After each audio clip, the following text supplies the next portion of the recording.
to Bindu.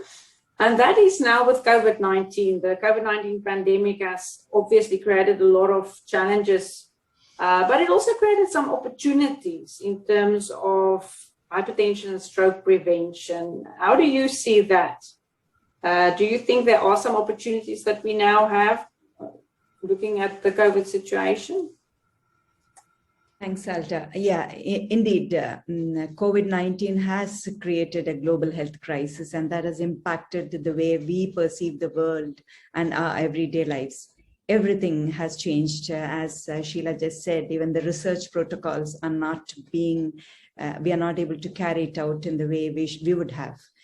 And at this point of time, we know that all the resources are being directed to managing COVID-19, and probably rightly so. But then it is at the cost and having a negative impact on the time-sensitive diseases, I would say, like stroke and myocardial infarction. So there's a setback there. The home screenings, the community screenings, the village camps, the mobile vans, the acute stroke treatment, the thrombolysis, the thrombectomy, and also the post-rehab care. So, the continuum of stroke care has been compromised. And while this is going on, and then it's been going on for more than a year now, and we know that last year, probably during this month, last year 2020, the World Health Organization had done a survey, and it had shown that almost more than 150 countries, almost 50% did not have hypertension screening being conducted. So that's the impact which COVID-19 is having. But over the time, we can see that the healthcare system has improvised itself and is making changes in the way it works, so that we accommodate the non-COVID diseases and the non-communicable diseases.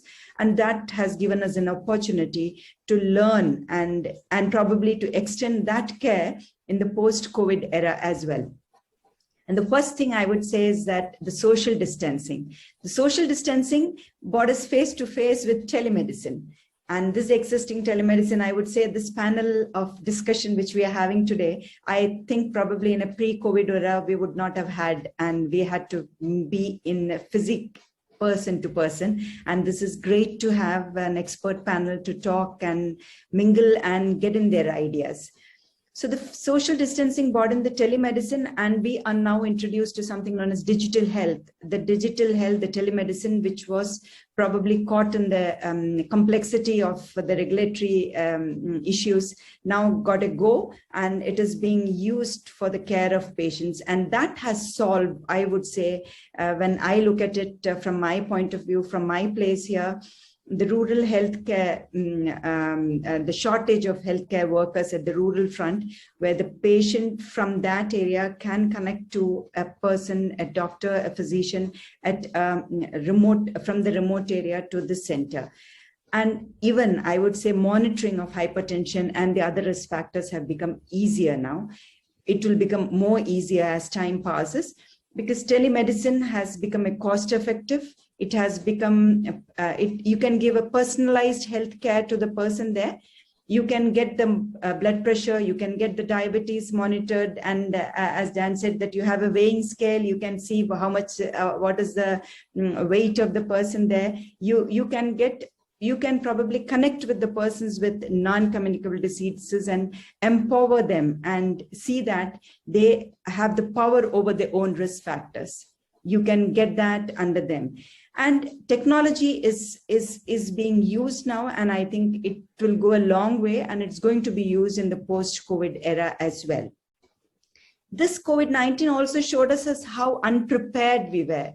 So as time is passing, now we know the COVID-19 also showed us that how good we could, the public and the private sector could mix together and bring in fruitful healthcare, innovative ways to deliver healthcare.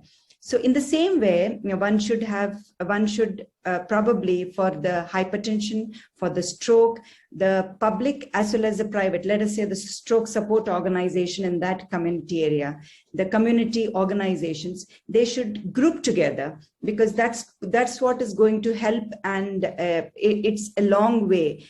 to get the awareness across. So this public-private infrastructure, the grouping of people together to see that the things can be delivered well, that is the urgency, the action, urgency in the care has taught us that, as Neil said, that this is also an epidemic and it's going to increase as time passes. COVID-19, we would probably able to get over it, but not probably the hypertension and the stroke if we do not work fast. And it is very important that we engage the community the way now. You would see that in COVID-19, it's not only the intensivist and the physician, it's everybody actually. After a period of time, the memes are going on that I really don't know what specialization I am in, because I am working in a COVID-19 ward now. So, but then it is bringing out fruitful results. It's going to be short lasting and we will wage over it. And I think that's the way we would look over it.